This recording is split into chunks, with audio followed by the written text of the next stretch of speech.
It's nefarious, man. Like, the brain works in fucked up ways. The mind is one of the most deceiving, manipulative pieces of equipment, flesh, human bodies on earth. I never have trusted my brain. All of that weight lives in your head, and you are the decision maker. Psychology of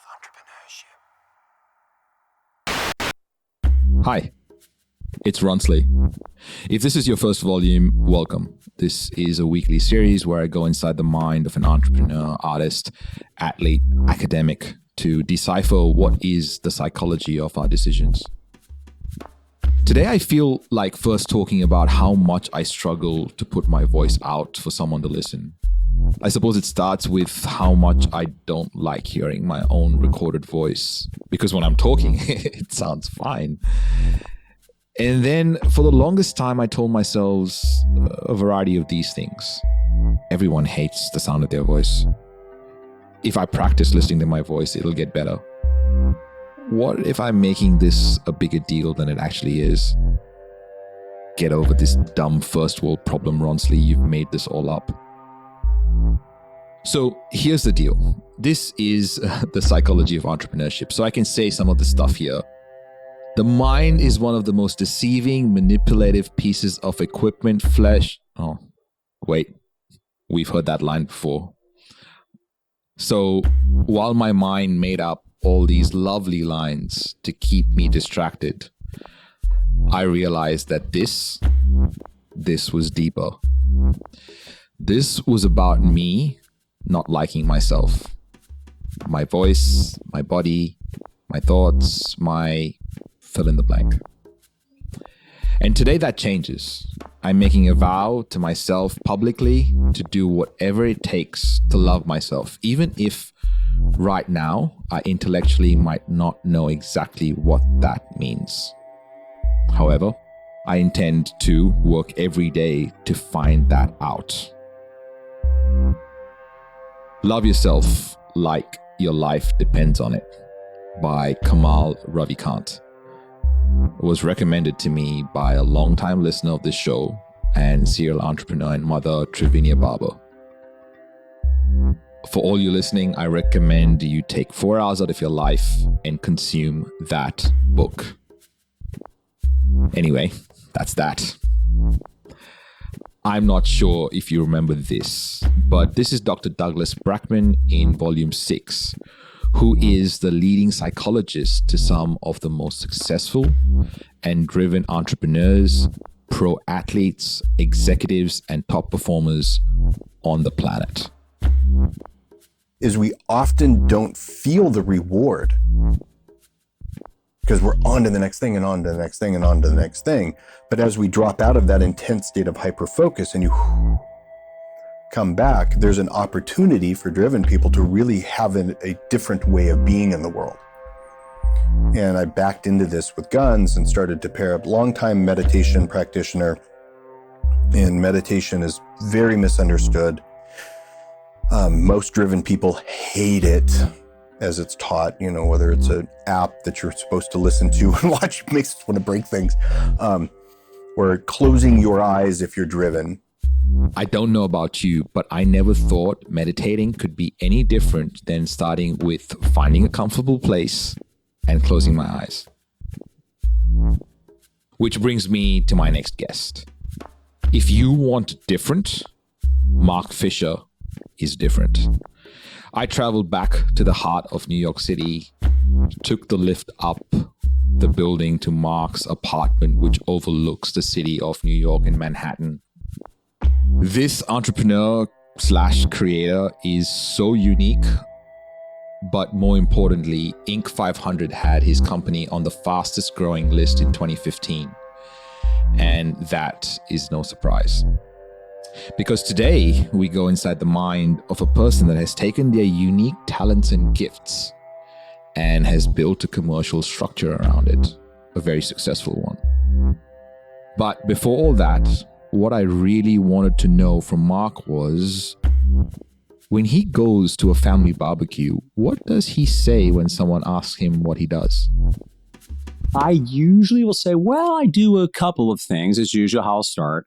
And then I'll tell them one of the main things that I do is I own two very unusual, eccentric fitness studios in New York City. And then usually they're like, oh, what does that mean? And then I'm like, well, now I feel like I'm like saying like a performer. Usually I hope I do this a little bit more, feels a little more organic, but we work with people that hate and or don't like gyms or working out.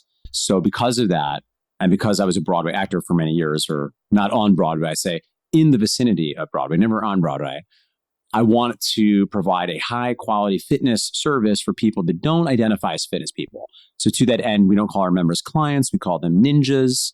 And we don't use the term gym because that's not their bag. So we call our homes the enchanted ninja clubhouses of glory and dreams.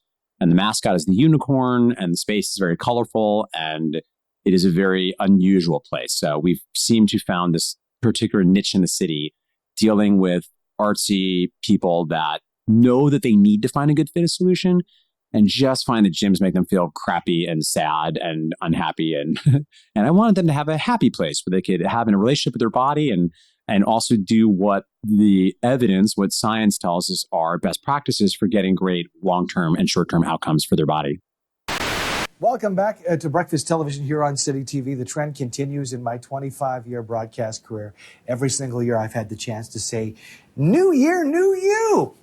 It's what we do here on Breakfast Television. You know what? Simone Hodgkinson with us now, Heaven's Fitness. We've got some great demos coming up from Cindy and Brenda. Am I right with these names? Oh, perfect.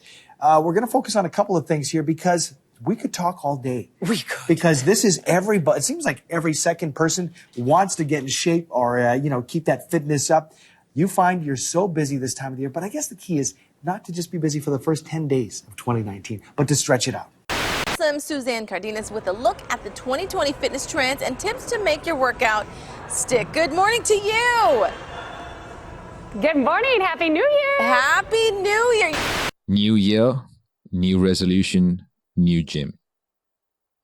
As I write all this with judgment, I have to add, I realized that on the 12th of December 2019, I joined a gym for the new year. What are you laughing at? Haven't you heard a hypocrite before? Interesting, isn't it? I bet I wouldn't have been able to be even aware of my hypocritical thoughts a few months ago.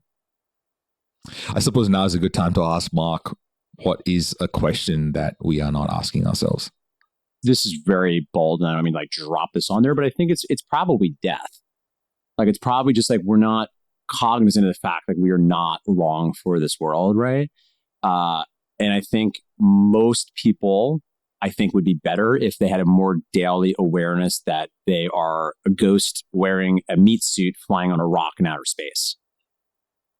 Like we are meat bags full of holes that may or may not have a ghost. We might just be the meat bag. We don't even know, right? Depending on your spiritual beliefs. Like maybe it's just a bag of tubes with water and holes in it. And I have found that to be very useful and clarifying. And here's the thing that can go too far. So my challenge that I don't always nail is I am so gripped with awareness around it, it can lead to some really like not helpful thought patterns around like health stuff, around like anything that feels like I'm sick. Like, so that is an area I'm currently working on because it's really getting in my way. In some moments as I'm like getting a little bit older here, things are changing for me. But I think on balance, it has more worked for me than it's worked against me. And I think the question is probably something around like, how do I want to spend my wild and precious life? You, as a listener of this show, I would imagine that you are an entrepreneur, creative, athlete, artist, performer of some sort. And this audio documentary is my team's way, as well as my way, of expressing myself. So, can we express more? Is our holding back affecting what kind of impact we can actually make? The third piece I'm sort of playing with that framework is memento mori. It's like, know you're going to die. And I think that why that matters is because I think right now, and again, real-time framework, I'm thinking like the first piece, of course, is to know who you are, right? Know like what you want to do, know what principles of life matter to you, what's important to you, know who it is you feel called to serve, know why it is you want to serve that community or that type of person. be clear on what skills, what talents you have that you can uniquely leverage in the service of that individual.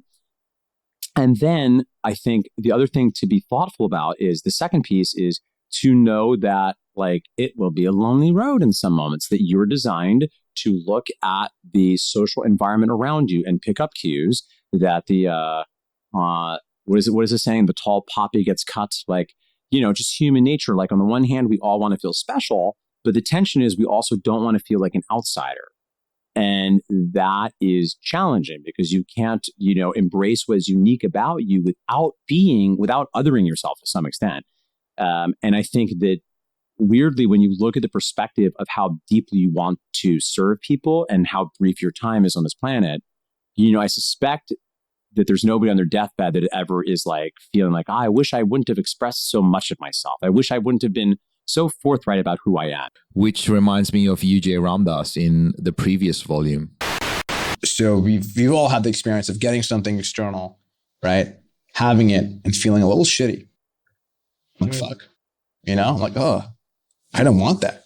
It's almost like a mini depression, right? You're like, wow, okay. Like I spent all this time, energy, effort getting this, buying it, owning it. And now I feel worse. This makes no sense. It does make sense because it's not what you actually fucking wanted in the first place. Versus like what you really, really, really, really, really want is a very small, tight circle. And so identifying that from the get-go is going to be hugely fucking valuable. Edward Deci and Richard Ryan identified the 3 basic needs that fuel intrinsic motivation.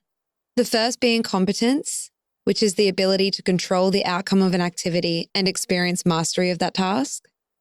Relatedness, the universal need to be connected to and experience caring for others.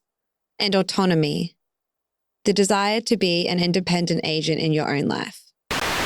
The really interesting thing about Mark Fisher is that he has intertwined psychology very deliberately into his business. I'm a student of evolutionary psychology. And one thing that I think we know is that humans think a lot about reciprocity. So when someone gives us something, we feel like, oh, I feel indebted. I want to give that back. And of course, people that are less ethical can manipulate that system, but even ethical marketers should know that because it is a way to build relationships is, coming with a giving hand, adding value. And, I think one thing that's worked for me in business is when someone buys something that I made, I'm like, oh my gosh, I cannot, I just feel so a desperate desire that I want them to have the best time possible. That's why everything is always 100% money back guarantee, because I want you to find the right thing and you trusted me. And even if it's not me, maybe I'm not the right person, but I'll help you find the right person. And then for me, I think having a team has been incredibly satisfying because in some ways it's that times 100-fold, right? Where, when you're an entrepreneur, and this, you share somebody your little dreams, little tender, fragile little baby bird, this vision of this thing. It might be stupid. You might not be able to do it. You can't guarantee it's going to happen, but you think it can. And then when people are like, yeah, okay, you weirdo. Yeah, sure. I'll do this weird thing. I'll light my life on fire.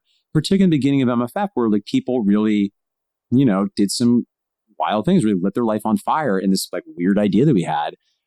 And I think when I feel like I have achieved that promise for clients, or when I get a letter from, I'm crying. Again, I'm very emotional about this, but from someone that has worked at Mark Fisher Fitness and I feel like I meaningfully impacted their life, it's what I most want to do. It's what I most want to do. So I think those are the moments that sit with me. And I have a feeling at the end of the whole game, they're going to be the ones I take with me. So what are the moments you are going to take with you? While I let you contemplate that, I'm going to go back to Mark and dig deeper into his psychology fetish because you can see how much he loves this stuff. I feel that I have leveraged some skills that I have. I do think that is true. And I think mindset is probably the biggest thing. And I was somebody that, it's interesting because again, my other caveat, my other bent that I want to disclose up front is because I do my best to think of myself as a scientist. When I look at things in the fitness space, there are a lot of things that are said by well-intentioned people that I don't think are reflective of what the literature suggests. So even when it comes to psychology and like what it means to live a good life, there is some data we can look at. Now, the caveat is when you look at social science literature, if you study my great passion life, I was so like honored and touched to be asked to talk about this is psychology. Because for me, I think it's the whole game, right? And I think if we study social science, if we study evolutionary psychology, if we study these predictable cognitive biases, we can get better at understanding the way our brains will often distort what reality is. I think we can get better at seeing what is actually true. And then once we know what reality is, we can make better and more impactful decisions to move towards whatever kind of outcome we want to have in our life, in our businesses, in the world at large.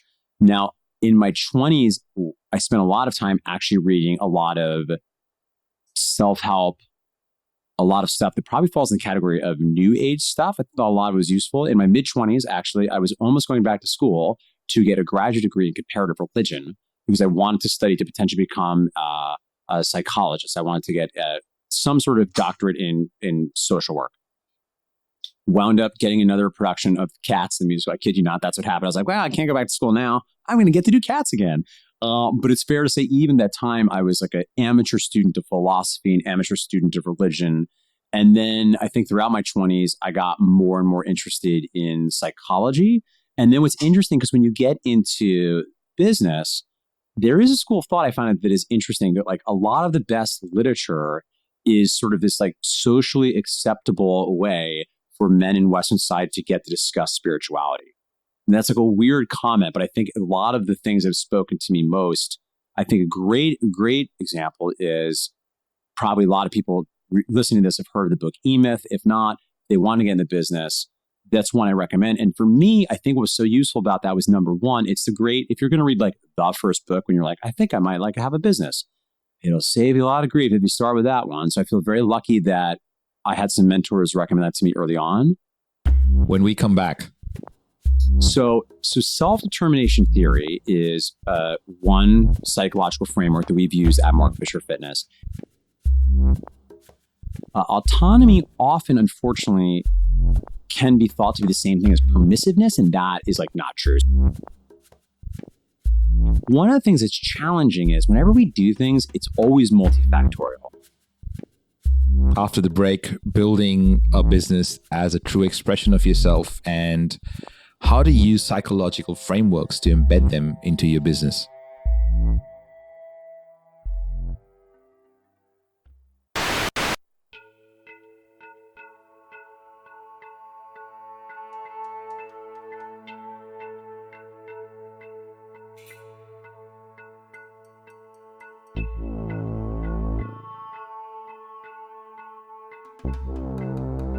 Psychology of Entrepreneurship. The main objective of this audio project is to bring together entrepreneurs and creatives who share similar values so that they can find the courage to put out their authentic voice for the right people to hear, which allows for them to make their impact on the world. Every great movement started with a memorable speech. For access to full-length interviews, go to psychologyofentrepreneurship.com and click the button. Before the break. The caveat is when you look at social science literature, if you study my great passion life, I was so like honored and touched to be asked to talk about this is psychology. I'm a student of evolutionary psychology. And one thing that I think we know is that humans think a lot about reciprocity. The third piece I'm sort of playing with that framework is memento mori. It's like, know you're going to die. Now, the juicy parts. One of the greatest pleasures of my show is geeking out on the fundamentals of life, like confirmation bias, which, by the way, we all have. And if this is your first volume, I'll let Laura Peterson from volume 10 remind us about that concept because it is important. Before Mark goes into humans having 3 core needs. So confirmation bias is we humans, all of us, not the left, not the right, not the females or the male, everybody, we tend to look for information that confirms what we already believe. This is proven with science.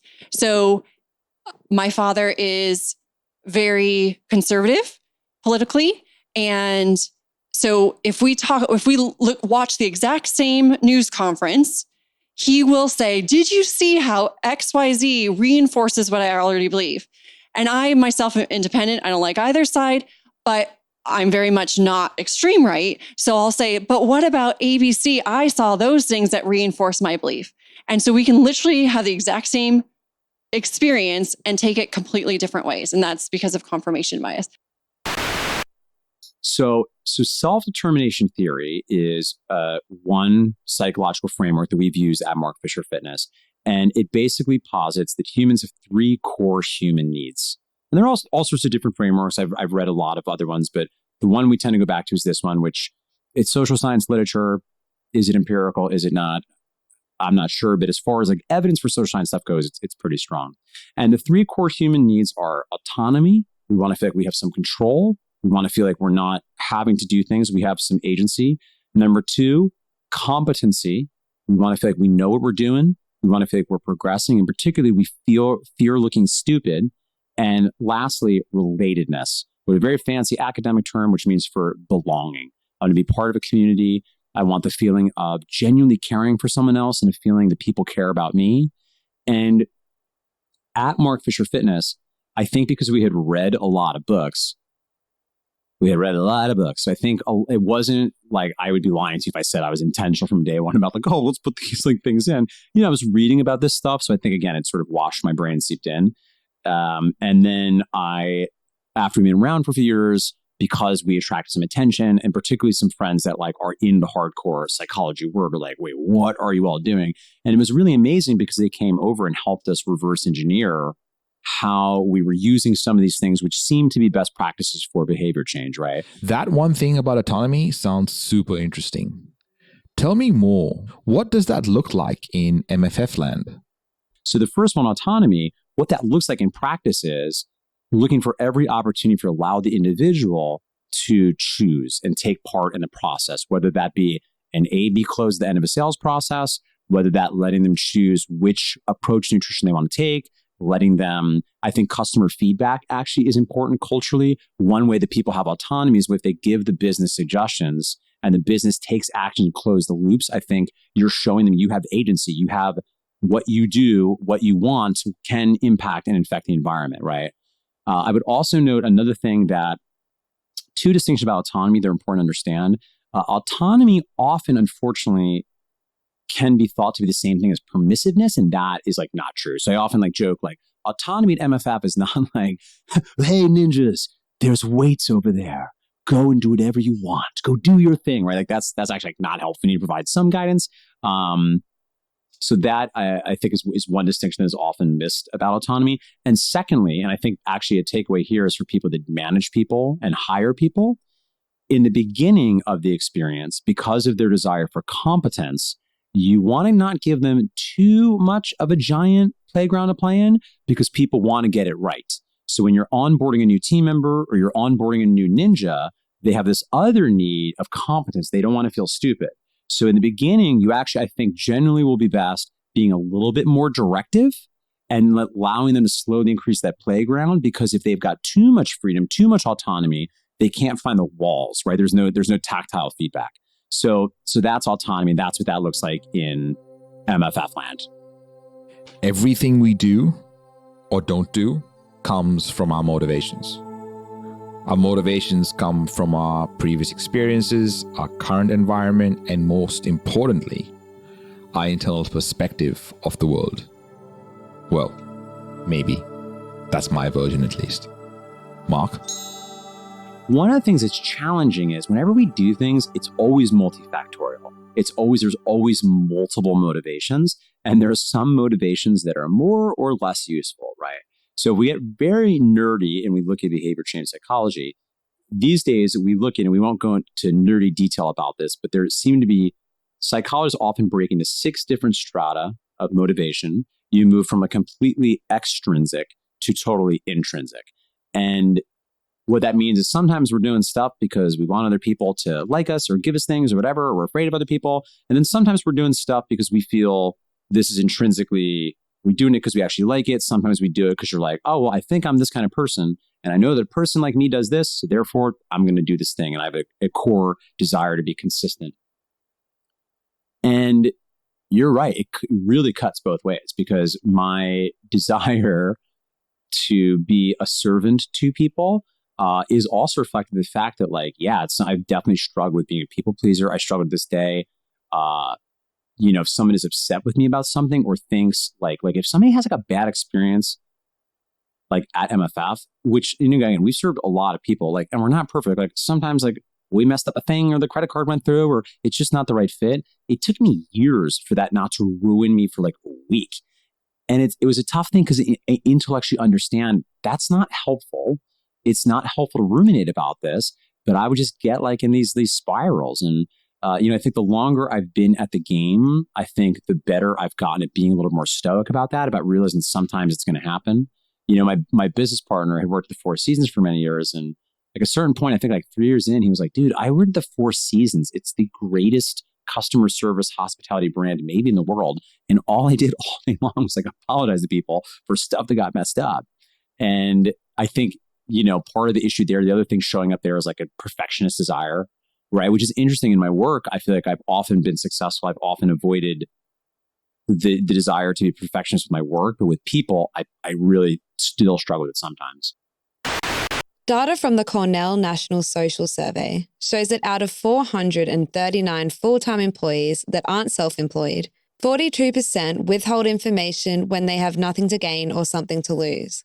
Furthermore, a quarter of the respondents withhold feedback that could help in areas of improvement. So fascinating, right? But Mark, what about business strategies? Do you have any advice for us? For example, the classic example would be like, let's say you're finding a problem in your business is you just aren't getting enough leads. And there are probably, there are a limitless number of ways you could look to grow a business. And I taught a course on this recently. So I sat down, I thought, and I know more service than I know product business. But with the service business, there's probably like 50 different buckets of things you can do. And then you could subdivide them into strategies that are predominantly about knowing you exist, awareness strategies. Then you have strategies that build your likability and credibility, some of which are also know strategies. But by the second exposure, it's not about knowing you exist because they know that. It's about, do I like you and will I trust you? And then you have a bucket of ones that are pay strategies, which of course can be the core service offering, but I would define them for marketing purposes as some sort of like either try before you buy, some sort of discount, free week, any possible thing it could be. And there are so many different things that you could do. And the thing is, if you get very tempted and freak out and you try to do 10 of them all at once and you're not tracking your numbers, you have absolutely no idea what's happening. On the other hand, you could be tracking your numbers, but if you do 10 things at once, it depends. Like you might find a way based on what your user experience is. You might be great at getting that data. It's always hard. We all want to ask like, how did you hear about Mark Fisher Fitness? And it's always like, they tell you Facebook. What they mean is my friends on Facebook. And what's like this personal conversation that nudged me. So that data is a little bit harder to find than it might seem. So ideally, we would want to be more scientists and run 1 to 2 to maybe 3 experiments at a time, hyper-focused for 4 to 13 weeks. And then diligently track those key performance indicators so we can see a connection. Now, we'll still want to ask that question too, because we'll hopefully get some more evidence that things that we know what is working is not working. But it's really kind of a real pickle, I think, to really get clear on what is moving the ball forward. This next part is key. For me, for you, for everyone we care about. Before I dive into it though, I want to remind us about a couple of things. 1, everything that happens around us that we notice, feel, hear, watch is feedback. Remember confirmation bias? And 2, all that feedback is processed differently by different people depending on their internal perspective of the world. Does that make sense? Okay. Mark? This is not a joke. In the beginning of Mark Fisher Fitness, my business partner would hide critical feedback about me because he knew I was fragile and I would shatter on the ground like a Fabergé egg on the sidewalk because I was just so fragile. And now I don't like it when someone says hateful things about me, but I think I'm a little bit better at like giving a little space and then also asking, okay, well, what is true about this, right? So one of my favorite books, if anyone finds an issue that I've now read 4 times, and we just had the whole team read it, is a book called Thanks for the Feedback.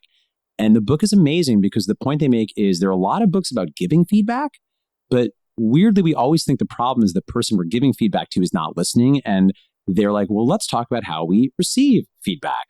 And they really unpack all these things. So I have found getting to know my own tendencies has been very helpful. So I know that, for instance, when I hear something critical, the good news, the one good thing, well, I don't know if it's good or not, but one thing that's true, I rarely get like defensive and angry, but I will get so sad because I have such high standards and I feel so disappointed that I didn't meet this person's expectations, or I did something that frustrated them, or I didn't meet whatever their expectations were.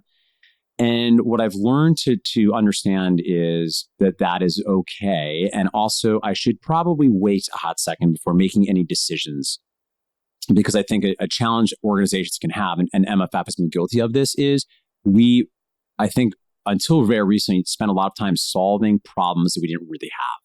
Because we got one piece of feedback, and then I was like, oh no, this thing is going bad.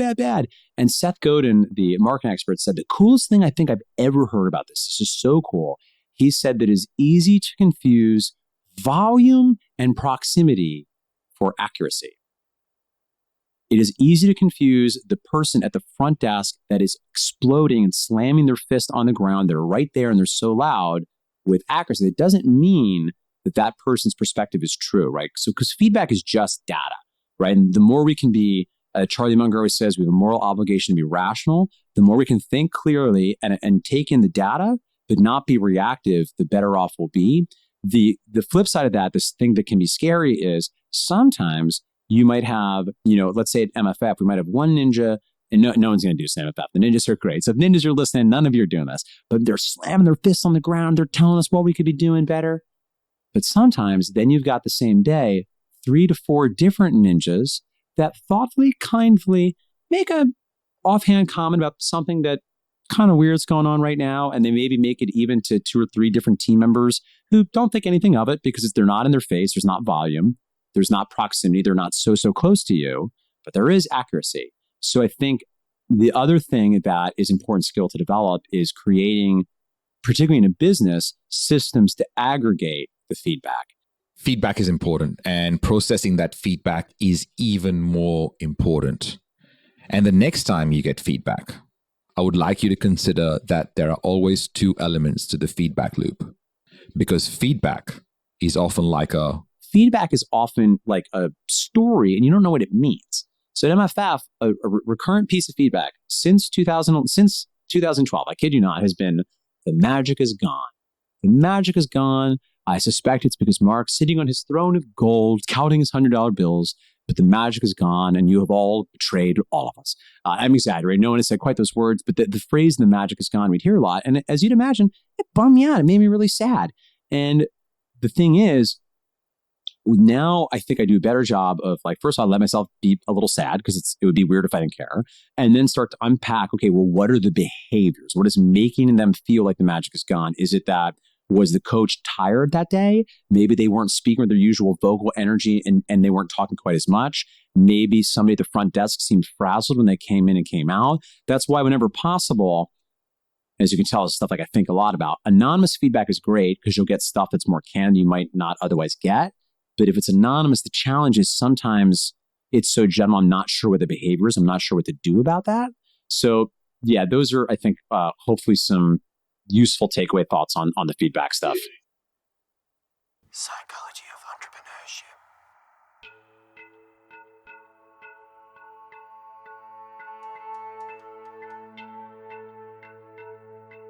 Entrepreneurship. Coming up on the Psychology of Entrepreneurship. There are high-performance athletes who have life or death situations they're in. We talked about, there's 3 real main traps that I see the real top performers.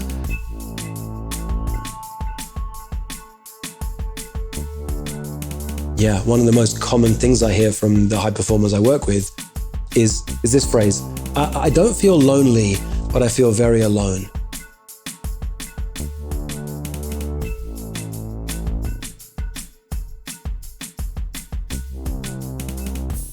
Psychology of Entrepreneurship. I interviewed Mark because Mark Fisher Fitness, or MFF, is one of Men's Health's top 20 gyms in America. Mark and MFF have been featured in Forbes, the New York Times, the New York Post, the Huffington Post, and the Wall Street Journal, amongst others. He is an alumni speaker of TEDx Broadway. Mark is also a proud co-founder of the Uprising NYC, an innovative nonprofit devoted to empowering people to embrace their inner superhero. He has a Bachelor of Fine Arts from Syracuse University, is a former professional actor, and has spent several years serving on the advisory board for New York City Center's Off Center. He is also a proud member of the Entrepreneurs Organization. He is an in-demand international speaker, consultant, and entrepreneur.